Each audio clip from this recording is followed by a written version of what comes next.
Assalamualaikum warahmatullahi wabarakatuh. Saya Lailatul Fitri dari kelas 11 MIPA 2. Pada kesempatan kali ini, saya akan mempresentasikan materi mengenai ion dan senyawa kompleks yang merupakan salah satu subbab dari bab kimia unsur di kelas 12 semester 5. Teman-teman, istilah hemoglobin tentunya sudah familiar di telinga kita. Hemoglobin sendiri merupakan salah satu komponen sel darah merah yang memiliki tugas utama untuk mengangkut oksigen. Nah, ternyata hemoglobin juga merupakan salah satu dari senyawa kompleks loh, dengan atom pusat Fe2+. Adapun strukturnya dari senyawa kompleks ini dapat dilukiskan seperti gambar berikut.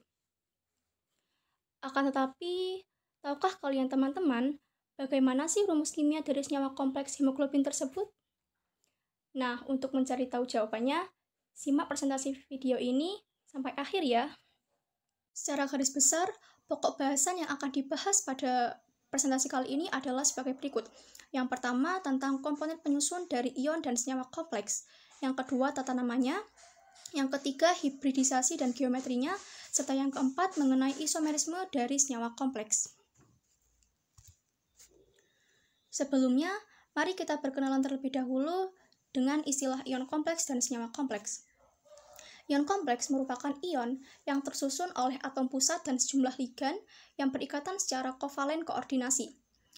Ikatan kovalen koordinasi adalah ikatan kovalen yang terbentuk dari pasangan elektron bebas yang didonorkan oleh ligan ke atom pusat dari ion kompleks tersebut.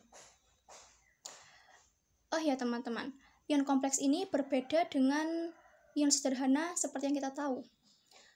Contoh dari ion sederhana adalah Cl-, SO42-, Na+, Mg2+. Sementara itu, contoh dari ion kompleks adalah FeH2O 6 kali 3+, dan CrCl3 SCN 3 kali 3-. Berikutnya ada istilah senyawa kompleks. Senyawa kompleks adalah senyawa yang tersusun dari setidaknya satu ion kompleks. Sehingga susunan dari senyawa kompleks ini ada dua kemungkinan, yaitu ion kompleks atau ion kompleks ion sederhana. Contoh dari senyawa kompleks ini adalah K4FeCN6 dan CrNH3 4 kali Cl2Cl. Seperti yang kita tahu bahwa ion kompleks tersusun dari atom pusat dan ligan. Atom pusatnya berupa kation dari golongan unsur transisi yang memiliki orbital D yang kosong. Sedangkan ligan adalah molekul netral atau juga anion yang memiliki atom pasangan elektron bebas. Nah, yang menjadi pertanyaan adalah, mengapa atom pusat ini berasal dari golongan unsur transisi? Mengapa tidak golongan logam alkali atau logam alkali tanah atau gas mulia atau yang lainnya? Nah, ternyata unsur-unsur transisi umumnya memiliki konfigurasi elektron dengan subkulit D yang belum penuh. Nah, kondisi seperti ini dapat memberikan orbital kosong untuk membentuk ikatan koordinasi dengan pasangan elektron dari ligan yang diikatnya. Dari ikatan koordinasi ini memunculkan istilah baru, yaitu bilangan koordinasi. Bilangan koordinasi menyatakan jumlah ikatan koordinasi antara ion pusat dengan ligan. Sebagai contoh, ion kompleks FeH2O 6 kali 3+, memiliki atom pusat Fe dengan bilox 3+, dan ligannya adalah H2O sebanyak 6. Oleh karena ada 6 molekul H2O yang mengikat pada atom pusat Fe, maka bilangan koordinasinya adalah 6. Oh ya, mengapa kita tahu bahwa bilangan oksidasi dari atom pusat ini adalah +3, padahal Fe itu ada yang Fe2+ dan ada Fe3+. Nah, untuk mencari bilox dari atom pusat dapat dicari sebagai berikut.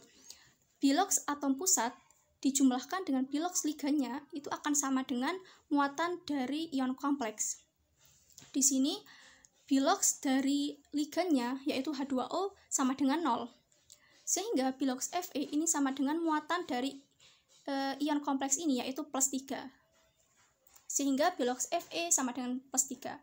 dan atom pusatnya adalah Fe3+.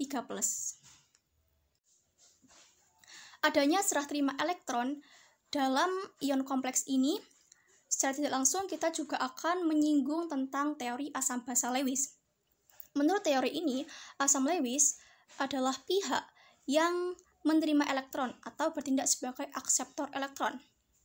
Sementara basa Lewis adalah pihak yang mengadakan donor elektron atau memberi elektron. Dengan demikian, dalam ion kompleks ini, atom pusat yang bermuatan positif bertindak sebagai asam Lewis, sementara ligan yang bermuatan negatif bertindak sebagai basa Lewis. Selanjutnya mengenai jenis-jenis ligan. Ligan berdasarkan cara mendonorkan elektronnya kepada atom pusat dibedakan menjadi 4 macam, yaitu ada ligan monodentat, bidentat, polidentat, dan ligan ambidentat. Untuk ligan monodentat adalah ligan yang mendonorkan satu macam pasangan elektron bebas kepada atom pusat. Contoh dari ligan ini adalah piridin, H2O, OH-, Cl-. Nah, untuk menentukan bilangan koordinasi dari ion kompleks dengan ligan monodentat adalah jumlah ligan ini akan sama dengan jumlah bilangan koordinasi. Jadi di sini ada 6 ligan H2O, maka bilangan koordinasinya adalah 6 juga. Selanjutnya adalah ligan bidentat, yaitu ligan yang mendonorkan 2 macam pasangan elektron bebas kepada atom pusat. Di sini contoh dari ligan bidentat adalah asetil asetonato, bipiridin, etilen diamin, dan ligan oksalato. Untuk menentukan bilangan koordinasinya, yaitu jumlah ligan ini dikalikan dengan 2. Itu sama dengan bilangan koordinasi. Di sini ada 3 ligan etilen diamin, kemudian dikalikan dengan 2, maka bilangan koordinasinya adalah 6. Berikutnya adalah ligan polidentat, yaitu ligan yang mendonorkan lebih dari 2 pasangan elektron bebas kepada atom pusat. Untuk jenis ligan polidentat ini ada banyak macamnya. Di antaranya ada tridentat, tetradentat, dan heksadentat. Ligan tridentat contohnya ada dietilen triamin, kemudian tetradentat ada triaminoetilenamin, dan heksadentat ada EDTA 4-. Selanjutnya, untuk menentukan bilangan koordinasi dari suatu ion kompleks yang menggunakan jenis ligan polidentat ini, yang pertama kita harus identifikasi terlebih dahulu termasuk jenis apa ligan tersebut, apakah tridentat, tetradentat, atau heksadentat. Kemudian, jumlah dari ligan tersebut dikalikan dengan berapa dentat dia akan menghasilkan bilangan koordinasi. Di sini contohnya ada ligan dietilen triamin yang merupakan ligan tridentat. Jumlahnya ada 2, dikalikan dengan 3 karena tridentat tersebut akan menghasilkan angka 6 sebagai bilangan koordinasi. Berikutnya ada ligan ambidentat, yaitu ligan yang memiliki beberapa pasangan elektron bebas, akan tetapi hanya bisa mendonorkan 1 pasangan elektron bebas. Contohnya ada NO2-. Disebut nitro jika yang mendonorkan adalah atom N, dan disebut nitrito jika yang mendonorkan adalah atom O. Begitu pula dengan ligan Cn-.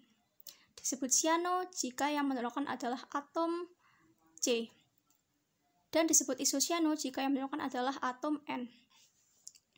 Di sini contohnya adalah ligan Cn-. Untuk atom C yang mendonorkan, jadi di sini atom C yang mengikat atom pusat. Dan yang sebelah kanan itu ada ligan Cn-, di mana yang mengikat atom pusatnya itu adalah atom N. Untuk menentukan bilangan koordinasinya ini menyesuaikan. Selanjutnya mengenai tata nama ligan. Nah, seperti yang kita tahu bahwa ligan itu ada ligan netral dan ada juga ligan anion.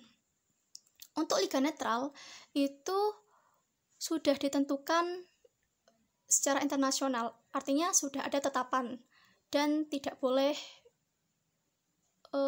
membuat sendiri penamaannya.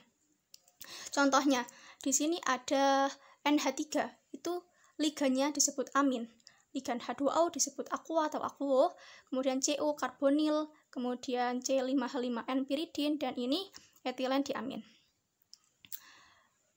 Selain itu juga ada ligan anion.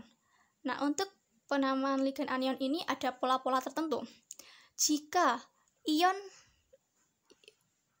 anion berakhiran ida, maka ligannya berakhiran O.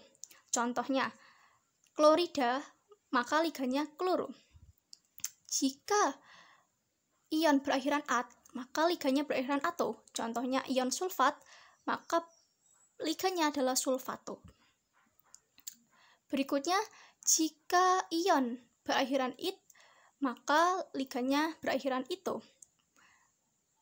Contohnya yaitu ion nitrit, ligannya adalah nitrito. Di sini juga ada, misalkan di sini Br ion bromida, maka ligannya bromo. Di sini ada ion oksigen, maka ligannya okso. Ion hidroksida, ligannya hidrokso. Ion asetat, maka ligannya asetato. Berikutnya mengenai penamaan awalan dari suatu ligan. Jadi, untuk penamaan awalan ini sama dengan penamaan awalan pada umumnya, yaitu menggunakan prefiks mono, di, tri, tetra, penta, dan heksa.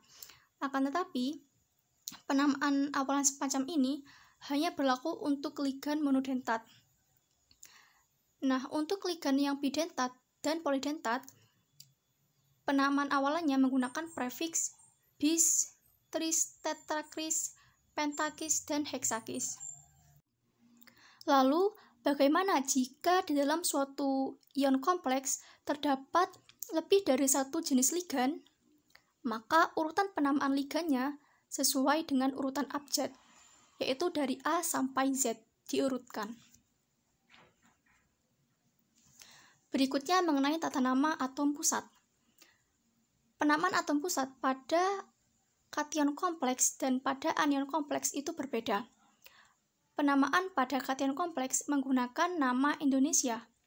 Contohnya, Zn pada kation kompleks namanya seng, Fe besi, Ag perak, Sn timah, dan Au emas.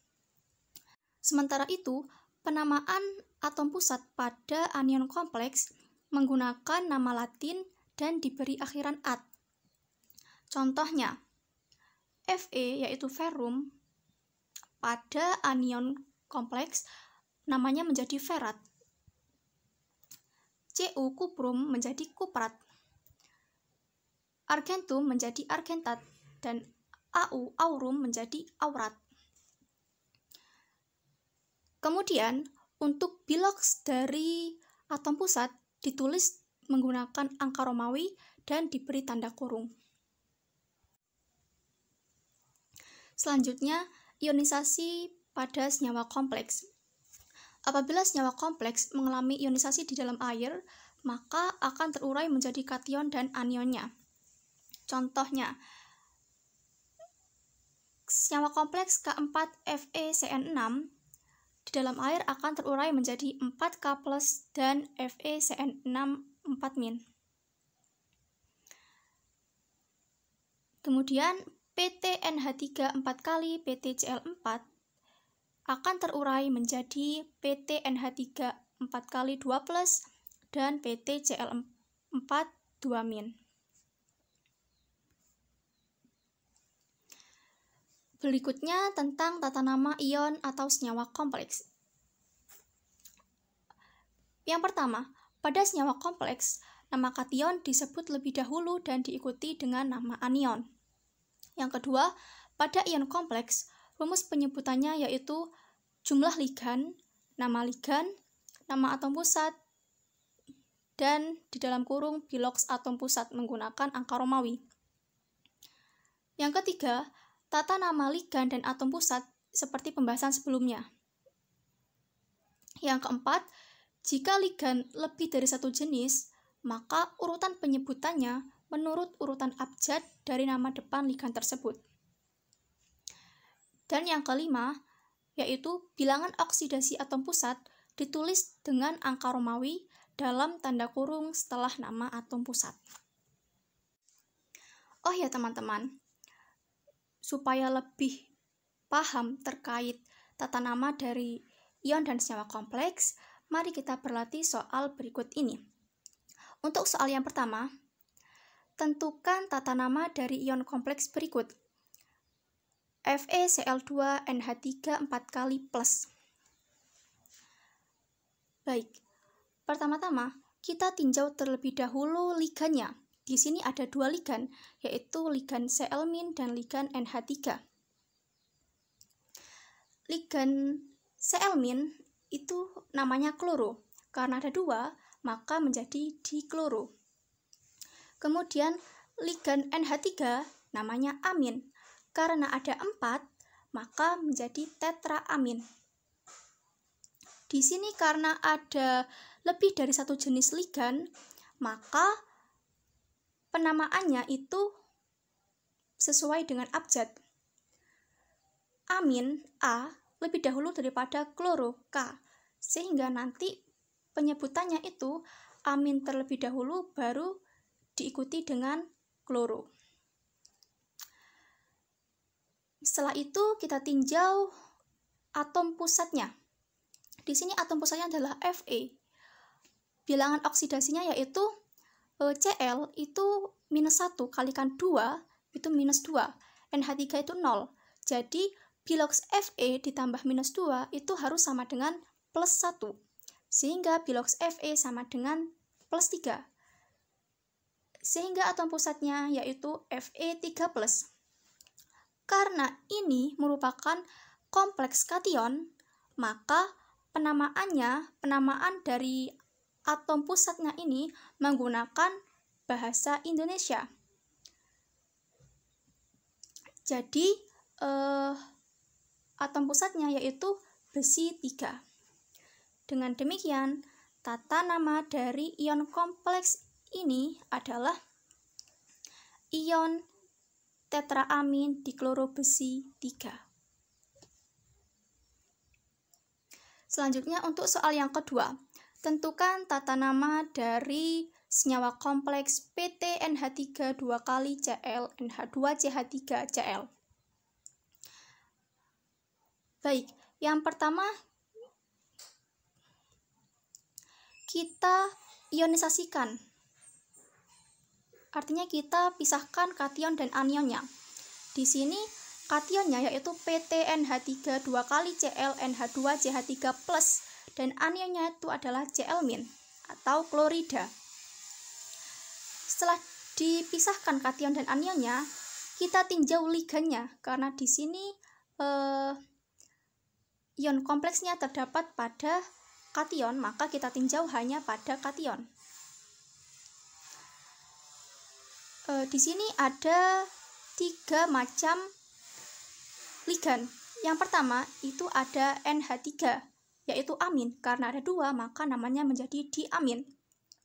Yang kedua ada ligan Cl, yaitu kloro. Yang ketiga itu ada ligan NH2CH3, yaitu metilamin.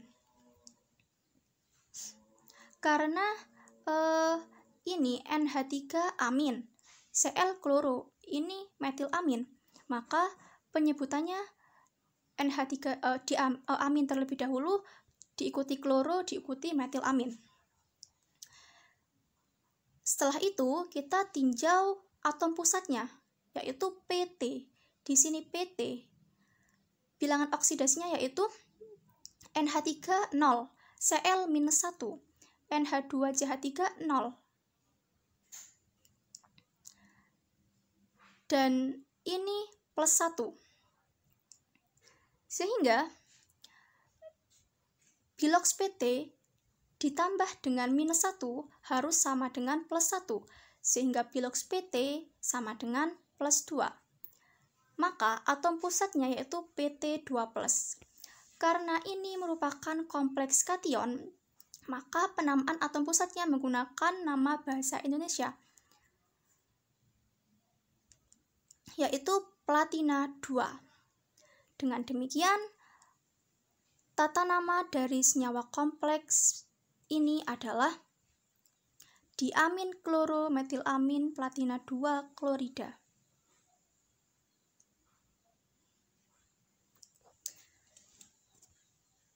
Berikutnya tentang hibridisasi. Teman-teman, sebenarnya materi hibridisasi ini telah kita terima pada kelas 10 dahulu. Tetapi dalam presentasi kali ini, hibridisasi yang dibahas mengenai hibridisasi pada ion dan senyawa kompleks. Hibridisasi ini adalah proses penggabungan beberapa orbital atom pusat untuk membentuk orbital hibrida baru dalam rangka menyetarakan tingkat energi orbital atom pusat sebelum menerima pasangan elektron bebas dari ligan. Di dalam ion kompleks ini, di dalam hibridisasi ion kompleks ini, ligan itu dibedakan menjadi dua sifatnya, yaitu ligan kuat dan ligan lemah. Pada ligan kuat, dapat membuat elektron orbital D atom pusat dari yang semula tidak berpasangan menjadi berpasangan. Sementara ligan lemah itu tidak mengubah elektron orbital D. Nah, untuk mengetahui apa saja yang termasuk ligan kuat dan ligan lemah, itu dapat ditinjau dari deret spektrokimia seperti tabel berikut. Di sini diketahui bahwa dari ligan iodo sampai ligan aquo ini merupakan termasuk ligan lemah. Sementara ligan isotiosianato sampai ligan karboksil itu adalah ligan kuat. Nah, lalu bagaimana hibridisasi jika menggunakan ligan kuat? Nah, langsung saja teman-teman, kita contohkan hibridisasi pada NiCN4 2-. Pada kondisi netral, Ni itu memiliki konfigurasi subkulitnya yaitu Ar3D8 4s2. Sementara pada keadaan ionnya Ni2+, itu konfigurasinya menjadi Ar3D8 yang memiliki 8 elektron valensi pada kulit ketiga. Nah, di sini kita gambarkan terlebih dahulu orbitalnya. Untuk D itu orbitalnya 5, untuk S orbitalnya 1, dan untuk P orbitalnya adalah 3. Selanjutnya, karena Cn ini menurut deret spektrokimia tadi termasuk ligan kuat. Nah, ligan kuat itu tadi kan sudah diketahui bahwa ligan kuat mampu mendorong elektron yang tidak berpasangan menjadi berpasangan. Nah, di sini yang semula tidak berpasangan ini dapat menjadi berpasangan. Nah, setelah terjadi hibridisasi semacam ini, maka ligan Cn- dapat langsung menempati orbital-orbital yang telah disediakan.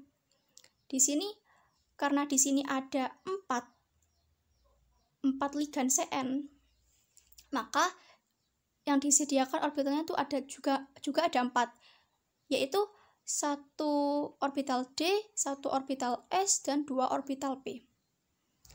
Nah, dari sini orbital hibridanya terbentuk yaitu DsP2. sehingga hibridisasinya yaitu DsP2. Dari hibridisasi semacam ini dapat kita ramal bentuk molekulnya dari NiCN4 ini, yaitu tetrahedral dan sifatnya diamagnetik. Selanjutnya, hibridisasi pada ligan lemah. Di sini contohnya yaitu NiCl4 ya, di mana Ni2+ memiliki 8 elektron valensi pada orbital D pada kulit ketiga. Nah, di sini Cl- ini diketahui bahwa dia merupakan ligan lemah. Karena ligan lemah itu tidak mampu atau tidak dapat mengubah susunan elektron pada orbital, sehingga orbitalnya itu tetap, susunan elektronnya itu tetap. Dengan demikian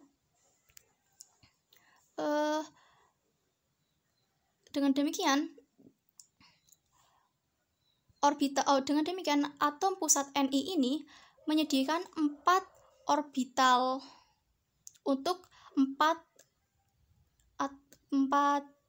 atom Cl- ini. Di sini yang disediakan adalah 1 orbital S dan 3 orbital P, sehingga hibridisasinya yaitu sp3. Nah, dari hibridisasi semacam ini dapat diramalkan bentuk molekulnya yaitu tetrahedral dan sifatnya paramagnetik. Selanjutnya tentang geometri atau bentuk molekul dari ion dan senyawa kompleks. Jika ion atau senyawa kompleks memiliki bilangan koordinasi 2, maka orbital hibridanya yaitu sp, dan bentuk geometrinya adalah linear. Seperti ini, contohnya yaitu AgNH3 2 kali plus. Berikutnya, jika ion kompleks memiliki bilangan koordinasi 4, dengan orbital hibridanya yaitu sp3, maka bentuknya adalah tetrahedral, seperti ini. Contohnya yaitu ZnNH3 4 kali 2+. Sementara itu, pada bilangan koordinasi yang sama yaitu 4, akan tetapi orbital hibridanya berbeda yaitu menjadi DsP2, maka geometrinya yaitu segi 4 planar, seperti ini. Contohnya yaitu PdCl4 2-. Dan yang terakhir, jika ion kompleks memiliki bilangan koordinasi 6 dengan orbital hibrida D2sp3 atau sp3d2, maka bentuk molekulnya yaitu oktahedral, seperti ini. Contohnya yaitu FeH2O 6 kali 3+. Nah, dari sini dapat kita simpulkan bahwa bilangan koordinasi 2 dapat menghasilkan geometri linear. Bilangan koordinasi 6 dapat menghasilkan geometri oktahedral. Sementara bilangan koordinasi 4 itu memiliki 2 kemungkinan geometri, yaitu tetrahedral jika orbital hibridnya sp3 dan segi 4 planar jika orbital hibridnya dsp2. Nah, teman-teman, untuk lebih memahami materi tentang hibridisasi ini, maka baiknya kita berlatih soal berikut ini. Untuk soal yang pertama, tentukan hibridisasi dari ion kompleks ZnNH3 4 kali 2+. Baik.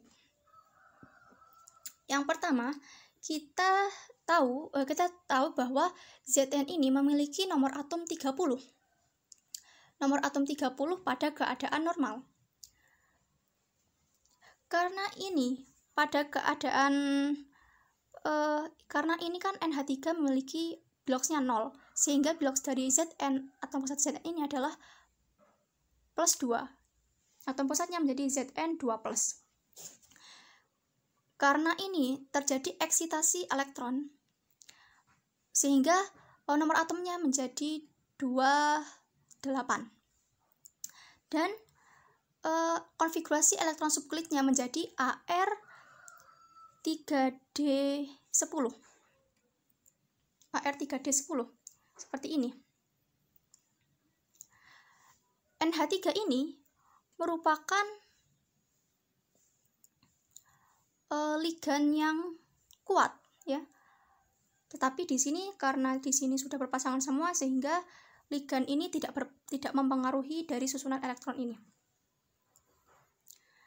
Di sini ada 4 ligan NH3, sehingga orbital yang harus disediakan itu ada 4. Dan di sini yang disediakan adalah 1 orbital S dan 3 orbital P. Dengan demikian, hibridisasinya yaitu sp3. Hibridisasinya yaitu sp3, dan sesuai tabel geometri tadi, bahwa jika ini memiliki bilangan koordinasi 4 dan orbital hibridanya adalah sp3, maka bentuknya adalah tetrahedral. Untuk soal yang kedua, tentukan geometri dari CrNH3 4 kali Cl2+. Baik, yang pertama kita tinjau ligannya. Di sini ada 2 macam ligan, yaitu ligan NH3 dan ligan Cl. Ligan NH3-nya ada 4, ya, ada 4, dan ligan Cl-nya ada 2. Nah, di sini dijumlahkan ligannya, 4 ditambah 2, hasilnya adalah 6. Nah, kita tahu tadi bahwa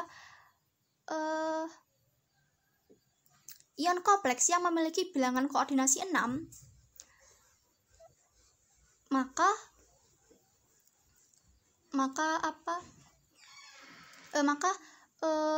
geometrinya dapat dipastikan adalah oktahedral, seperti gambar berikut. Selanjutnya, pembahasan mengenai teori medan kristal. Nah, apa yang dimaksud dengan teori ini dan tujuannya untuk apa? Nah, ternyata teman-teman, teori medan kristal ini digunakan untuk menjelaskan warna dan sifat magnetik senyawa kompleks dari logam transisi. Jadi, senyawa kompleks itu memiliki beragam warna dan sifat magnetik tertentu. Adapun inti dari teori medan kristal ini bahwa ikatan antara atom pusat dan ligan merupakan ikatan ionik, bukan ikatan kovalen. Dan gaya yang ditimbulkan adalah gaya elektrostatik. Ketika ligan-ligan mendekati atom pusat, maka akan menimbulkan medan listrik dan menolak elektron yang ada di orbital D. Oleh sebab itu, tingkat energi orbital D yang semula degenerasi atau sama dan setara, kini akan menjadi bertambah. Dan akhirnya, masing-masing orbital akan terpisah dengan energi berbeda, atau yang kita kenal dengan istilah splitting orbital D. Lalu, apa saja faktor yang mempengaruhi splitting orbital D tersebut? Ada 3 faktor utama yang mempengaruhi, yaitu muatan atom pusat, jumlah ligan dan geometri kompleks, serta jenis ligan, apakah kuat atau lemah. Untuk yang pertama, muatan atom pusat. Semakin besar muatan atom pusat, akan menyebabkan gaya tarik elektrostatik antara atom pusat dengan ligan akan semakin kuat. Untuk yang kedua, jumlah ligan dan geometri kompleks. Semakin banyak jumlah ligan yang terikat pada atom pusat, maka medan kristal yang ditimbulkan juga akan semakin kuat. Dan yang terakhir, mengenai jenis ligan, apakah kuat atau lemah. Jadi, ligan kuat itu akan mengalami splitting orbital D yang lebih besar dibandingkan ligan yang lemah.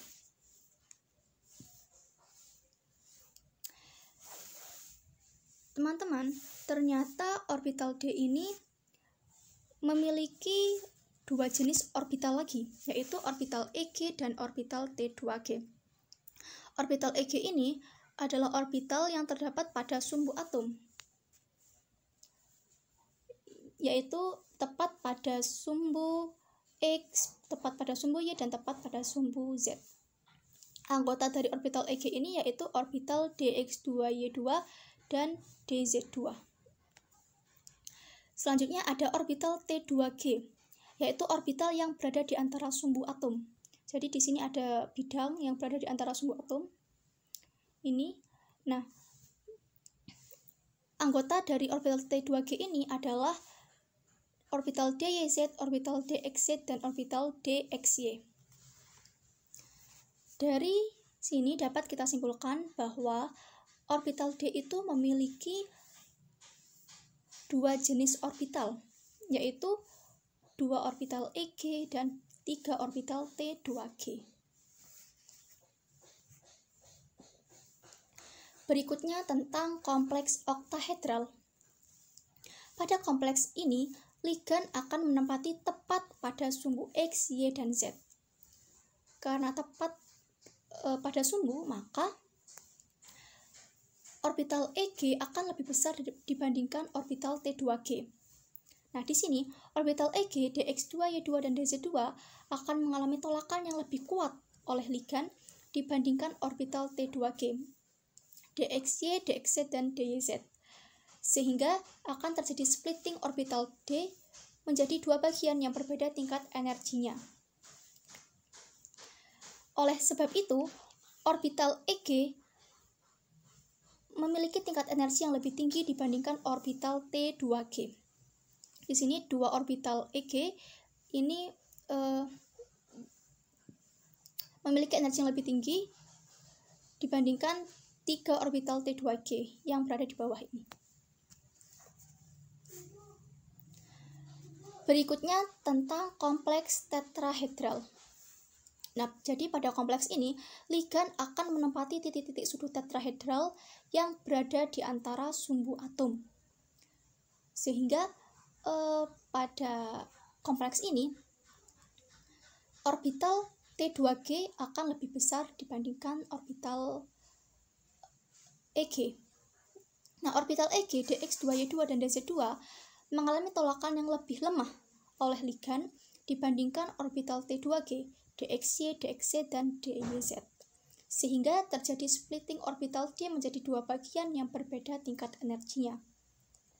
Orbital EG memiliki tingkat energi yang lebih rendah dibandingkan orbital T2G. Di sini orbital EG ini berada di bawah, artinya energinya lebih rendah dibandingkan 3 orbital T2G yang berada di atas, yang energinya lebih tinggi. Ini pada kompleks tetrahedral. Berikutnya pembahasan mengenai high spin dan low spin. Gambar di sebelah kiri ini, FeCl64- mengalami high spin. Sementara gambar di sebelah kanan ini, FeCN64- ini mengalami low spin.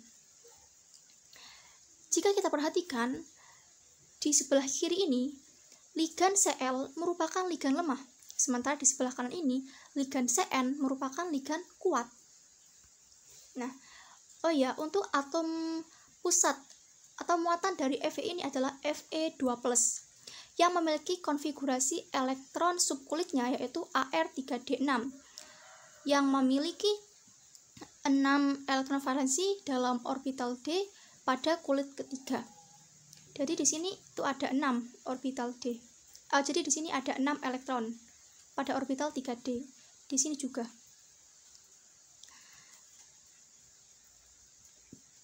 Seperti yang dijelaskan sebelumnya, bahwa faktor yang mempengaruhi splitting orbital D adalah sifat ligan, apakah lemah atau kuat. Jika ligan lemah yang bekerja, maka splitting orbital D yang terjadi adalah kecil. Akibatnya akan mengalami high spin. Sebaliknya, jika ligan kuat yang bekerja, maka splitting orbital D akan besar dan akan mengalami low spin. Untuk pengisian splitting orbital D ini dimulai dari bawah, dimulai dari energi yang lebih rendah menuju ke orbital yang memiliki energi lebih tinggi, dari bawah ke atas. Nah, untuk pada high spin ini pengisiannya yaitu dari pengisiannya itu satu persatu dari bawah, kemudian dilanjutkan satu persatu dari atas. Jika di atas ini juga sudah penuh, maka dilanjutkan ke bawah lagi untuk berpasangan, dan jika di bawah sudah penuh berpasangan, maka dilanjutkan ke atas sampai semuanya berpasangan. Sementara itu, pada low spin ini pengisian elektronnya itu harus full dari bawah. Maksudnya itu dari bawah ini harus full satu persatu dan juga harus full berpasangan, baru bisa pindah ke orbital yang lebih tinggi. Begitu. Jadi itulah letak perbedaan high spin dan low spin.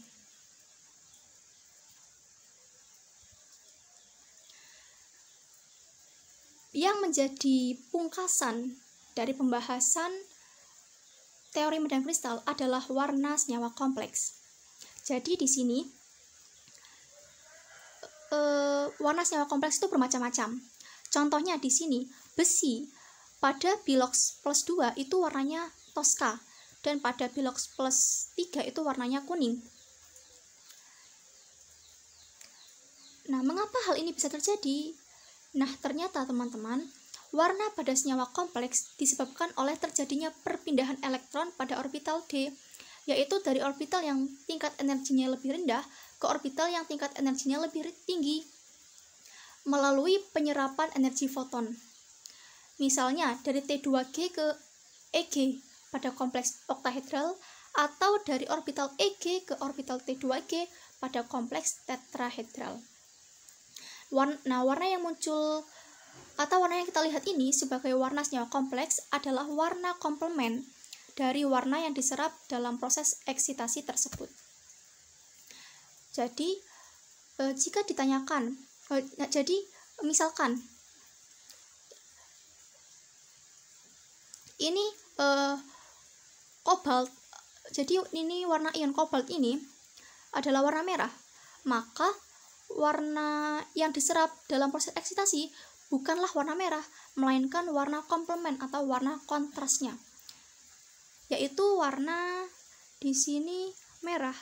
Kontrasnya adalah warna Tosca.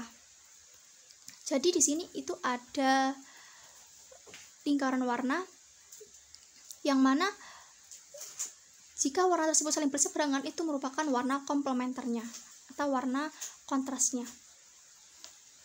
Begitu. Kurang lebih seperti itu. Berikutnya pembahasan tentang isomerisme dari senyawa kompleks. Oh ya teman-teman, isomerisme ini sudah kita pernah pelajari sewaktu di kelas 11 dulu, yaitu tepatnya isomerisme senyawa hidrokarbon yang merupakan senyawa organik. Akan tetapi pada kesempatan kali ini yang kita pelajari adalah tentang isomerisme pada senyawa anorganik. Jadi isomerisme adalah gejala di mana senyawa-senyawa kompleks memiliki rumus molekul sama, akan tetapi penataan atom-atomnya atau rumus bangunnya itu berbeda. Nah, isomerisme ini dibedakan menjadi dua bagian, yaitu isomerisme struktural dan isomerisme stereo. Isomerisme struktural muncul ketika adanya perbedaan struktur dari senyawa kompleks. Sementara isomerisme stereo ini muncul karena adanya penataan spasial ligan yang mengelilingi atom pusat. Isomerisme struktural ini dibedakan lagi menjadi 4 macam. Itu ada isomerisme ionisasi, isomerisme hidrasi atau sulfat, Di sini isomerisme linkage atau isomerisme ikatan dan isomerisme koordinasi. Sementara itu, isomerisme stereo juga dibagi lagi menjadi dua bagian, yaitu isomerisme geometrik dan isomerisme optik. Nah, isomerisme geometrik ini sebenarnya juga dibagi menjadi dua bagian lagi, yaitu yang pertama isomerisme cis dan trans, dan yang kedua isomerisme facial dan mediatorial. Yang pertama, pembahasan mengenai isomerisme struktur. Ada isomerisme ikatan atau linkage. Isomerisme ikatan ini juga memiliki sinonim sebagai isomerisme tautan, juga isomerisme pertalian. Tetapi dalam bahasa Inggrisnya itu istilahnya adalah linkage isomerism. Nah, isomerisme ikatan terjadi karena ligan ambidentat terikat pada atom pusat melalui salah satu dari dua atom donor yang berbeda. Dengan kata lain, bahwa isomerisme ikatan ini hanya terjadi pada ligan ambidentat. Karena ini memiliki karena pada ligan ambidentat rumus molekulnya sama tetapi dapat mendonorkan dua atom yang berbeda. Contohnya di sini adalah senyawa kompleks CONH3 5 kali NO2Cl2 dan CONH3 5 kali ONOCl2. Di sini dapat kita perhatikan bahwa yang berbeda adalah di sini NO dan di sini adalah ONO. Di sini NO2 itu merupakan ligan nitro. Sementara ini ligan nitro ini yang mendonorkan itu adalah atom N. Sementara di sini itu adalah ligan nitrito, di mana yang mendonorkan adalah atom O. Jadi di sini sebenarnya rumus molekulnya sama, tetapi hanya cara pendonoran saja yang berbeda. Di sini atom N, di sini atom O, dan hanya terjadi pada ligan ambidentat. Yang kedua, tentang isomerisme koordinasi atau coordination isomerism. Isomerisme koordinasi terjadi karena ligan yang terikat pada atom pusat kation kompleks ataupun anion kompleks masing-masing itu dapat saling dipertukarkan. Isomerisme koordinasi hanya terjadi pada senyawa kompleks yang memiliki kation dan anion sebagai ion kompleks. Jadi, susunan isomerisme koordinasi ini, senyawa kompleksnya itu tersusun dari kation kompleks dan anion kompleks, bukan tidak ada ion sederhana.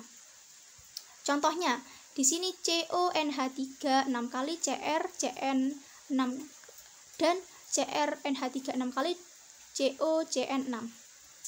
Di sini kation pertama, ini anion pertama, di sini kation kedua, di sini anion kedua. Ini senyawa pertama dan ini senyawa kedua.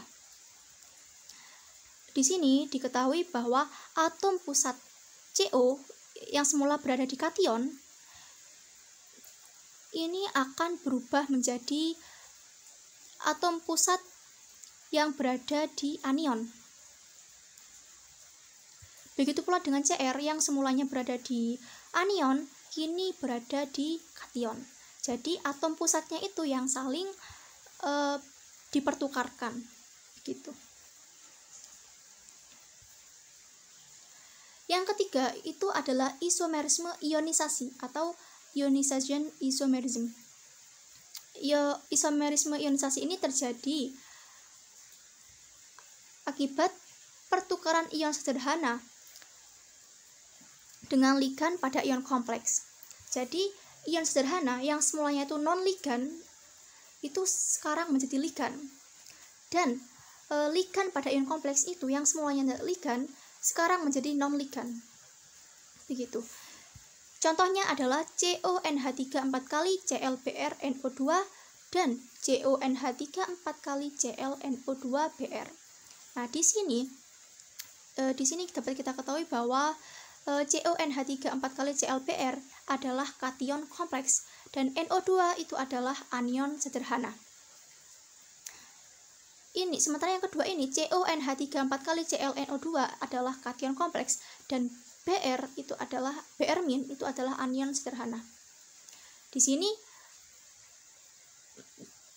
yang awalnya Br itu berada sebagai ligan, bertindak sebagai ligan, kini Br itu bertindak sebagai anion sederhana. Begitu pula dengan NO2 ini. NO2 yang semula bertindak sebagai anion sederhana kini menjadi ligan dari ion kompleks. Pembahasan yang keempat, selanjutnya yang keempat adalah isomerisme hidrasi atau solvat, atau juga disebut sebagai isomerisme pelarut. Isomerisme ini terjadi ketika adanya pertukaran molekul pelarut bebas seperti air dalam kisi kristal dengan ligan pada entitas koordinasi. Di sini isomerisme hidrasi yang paling terkenal itu adalah CrCl3 heksahidrat. Ini memiliki 3 isomer hidrasi. Yang pertama itu adalah CrH2O6 kali Cl3 anhidrat, ini tanpa hidrat, yang memiliki warna ungu dengan memberikan 3 ion klorida dalam larutannya. Kemudian yang kedua itu ada CrH2O 5 kali Cl2 monohidrat. Ini berwarna hijau pucat dengan memberikan 2 ion klorida di dalam larutannya. Dan yang terakhir adalah CrH2O 4 kali Cl2 Cl dihidrat yang berwarna hijau gelap dan memberikan 1 ion klorida di dalam larutannya. Selanjutnya tentang isomerisme geometrik, yaitu isomerisme cis dan trans. Yang pertama adalah isomerisme cis dan trans. Isomerisme ini umumnya terjadi pada 2 kompleks. Yang pertama itu kompleks segi 4 planar, yang kedua itu adalah kompleks oktahedral. Nah, untuk kompleks segi 4 planar tipenya harus Ma2B2N plus minus, yang mana M adalah atom pusat, A dan B adalah ligan monodentat, dan N ini adalah muatan. Muatan ini pada senyawa dapat nilainya 0. Nah, suatu isomer dikatakan cis apabila ligan sejenis itu posisinya tidak saling berseberangan. Di sini kan B ini tidak saling berseberangan, sehingga isomerismenya adalah cis. Selanjutnya, isomer dikatakan trans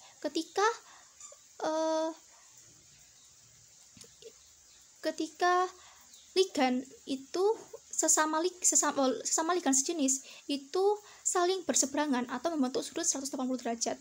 Ini A dengan A saling berseberangan, B dengan B saling berseberangan, sehingga disebut isomer trans. Nah, contoh dari kompleks segi 4 planar tipe Ma2B2N plus minus ini adalah PTNH3 2 kali Cl2. Yang kedua itu adalah kompleks oktahedral dengan tipe Ma4B2N plus minus. Sama seperti tadi bahwa M ini adalah atom pusat, A dan B adalah jenis ligan monodentat. Ini pada kompleks oktahedral ini dikatakan cis jikalau sesama atom sejenisnya itu tidak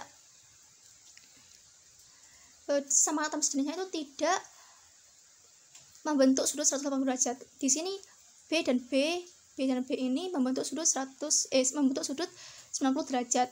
Ini A dan A ini juga membentuk sudut 90 derajat. Jadi tidak ada sesama ligan yang membentuk sudut 180 derajat. Sementara itu pada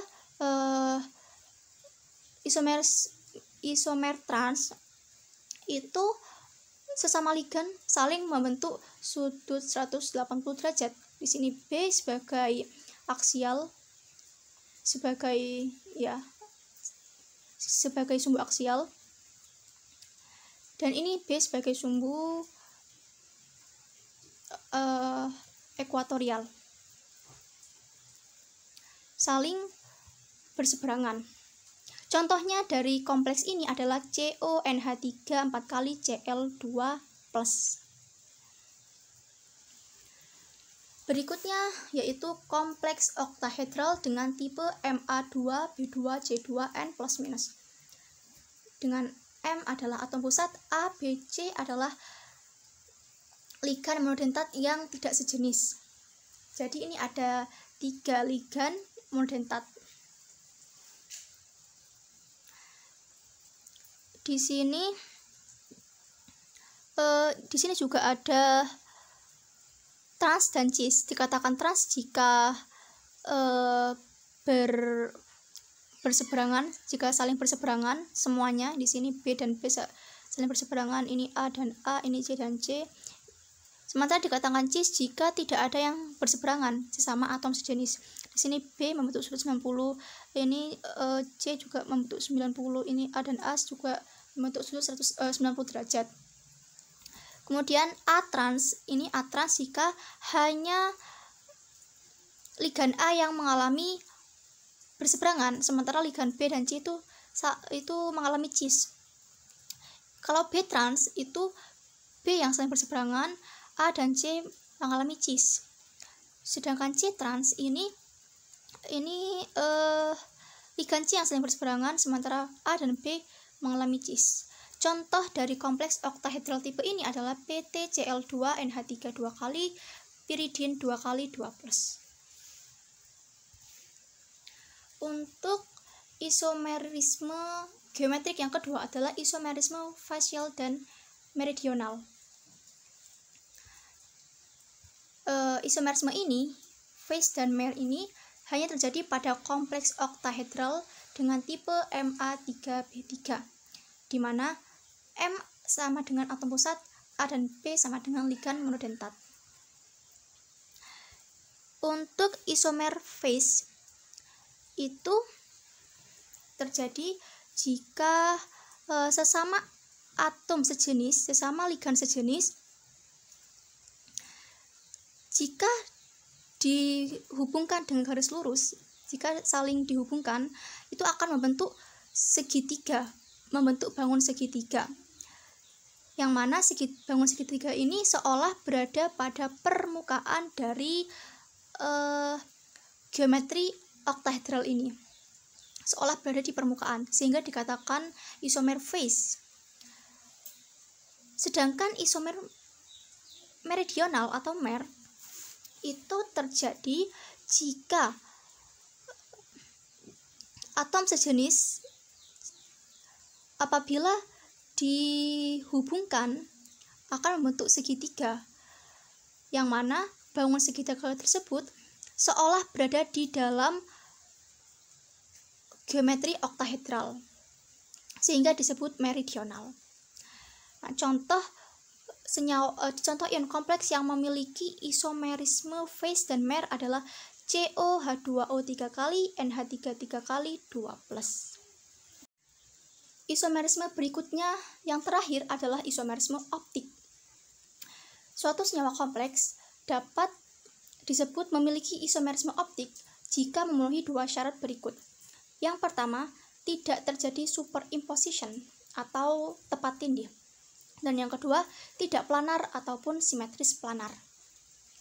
Untuk yang pertama, tidak terjadi superimposition atau tidak terjadi tepat tindih, maksudnya adalah suatu senyawa jika dicerminkan akan menghasilkan senyawa cerminan.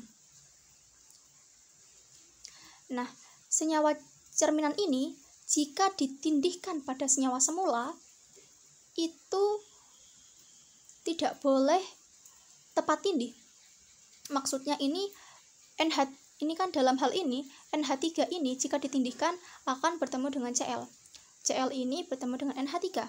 Kemudian etilen diamin bertemu dengan Cl, etilen diamin bertemu dengan Cl, dan seterusnya. Maksudnya di sini,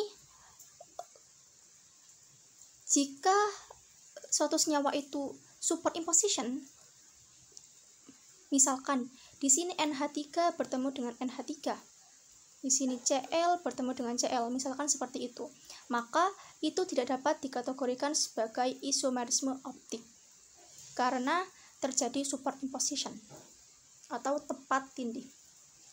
Mudahnya untuk memahami superimposition ini adalah tentang kedua tangan kita.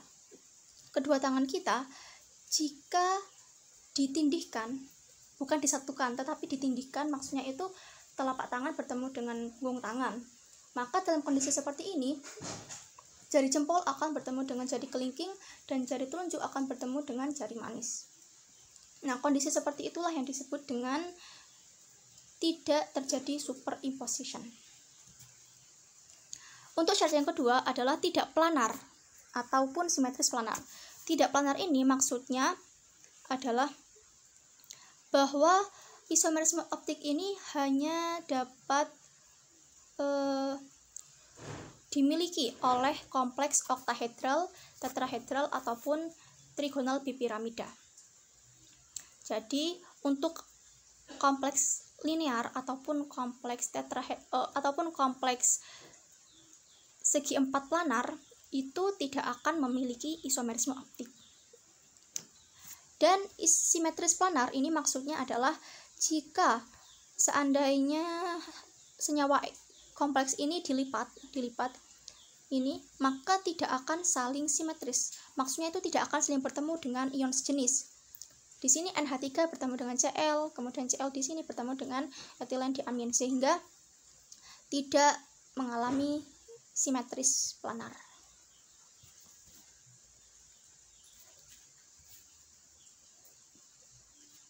Berikutnya yang menjadi akhir dari pembahasan kali ini adalah tentang aplikasi ion atau senyawa kompleks di dalam kehidupan sehari-hari.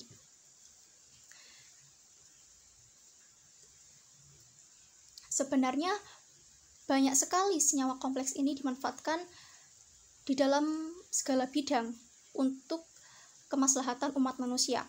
Akan tetapi dalam kesempatan kali ini saya hanya akan menjelaskan 3 bidang saja. Yang pertama adalah bidang industri. Contohnya yaitu rhodamin B dan methyl yellow yang merupakan zat warna sintetik digunakan sebagai pewarna tekstil. Nah, di sini rhodamin B dan methyl yellow sebagai pewarna tekstil seperti pakaian, seperti baju, kain, celana, dan yang sejenisnya. Bukan sebagai pewarna makanan. Karena jika pewarna tekstil ini digunakan sebagai pewarna makanan akan berakibat fatal dan akan memicu timbulnya penyakit tertentu. Yang kedua adalah bidang kesehatan. Contohnya adalah rhenium 186 fosfonat, 186 ReHEDP, dan 186 ReEDTMP yang digunakan sebagai penghilang rasa nyeri tulang yang disebabkan oleh metastasis kanker prostat dan kanker payudara. Dan bidang yang ketiga adalah dalam bidang pertanian. Senyawa kompleks rekayasa kelat urea humat ini digunakan untuk meningkatkan efisiensi pemelukan nitrogen pada jenis tanah yang bertekstur kasar atau entisol. Alhamdulillah, materi sudah berakhir. Demikian presentasi dari saya tentang ion dan senyawa kompleks. Mohon maaf apabila terdapat kesalahan, baik salah ucap ataupun hal yang kurang berkenan di hati. Serta terima kasih atas perhatiannya. Wassalamualaikum warahmatullahi wabarakatuh.